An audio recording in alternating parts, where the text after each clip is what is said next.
आरक्षणासंदर्भात तुमची भूमिका काय? साहेबांकडून काय उत्तर आले? पवार साहेबांनी काय सांगितलं? तुमचं समाधान झालं का? मराठा क्रांती ठोक मोर्चाची मुळात जी मागणी आहे, मराठा समाजाला ओबीसी मधून आरक्षण भेटावं, बरं का, ही अखंड मराठा समाजाची मागणी आहे. आणि पवार साहेबांनी या ठिकाणी त्यांच्या पक्षाची भूमिका या ठिकाणी स्पष्ट केली.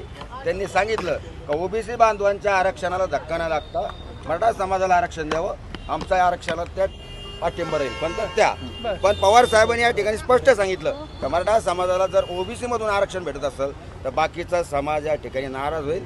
तुम्हाला मी सांगू इच्छितो की मराठा क्रांती ठोक मोर्चानं जी मोहीम हातामध्ये घेतली होती, त्या मोहिमेच्या माध्यमातून आज आमचं आंदोलन या ठिकाणी समाप्त झालेलं आहे. आणि जवळपास सर्वच्या सर्व पक्षप्रमुखांनी, मग उद्धव साहेब असतील, देवेंद्र फडणवीस असतील, एकनाथ शिंदे असतील, अजितदादा असतील, काँग्रेसचे असतील आणि आज पवार साहेब असतील, या सगळ्या लोकांनी जी भूमिका घेतलेली आहे, येत्या 2 ते 4 दिवसाच्या आत मराठा क्रांती ठोक मोर्चाच्या वतीनं पत्रकार परिषद घेऊन त्या ठिकाणी जाहीर आम्ही करणार आहोत की ह्या कोणत्या पक्षांनी कशा पद्धतीनं या ठिकाणी मराठा समाजाच्या आंदोलनाचा या ठिकाणी फायदा घेतला.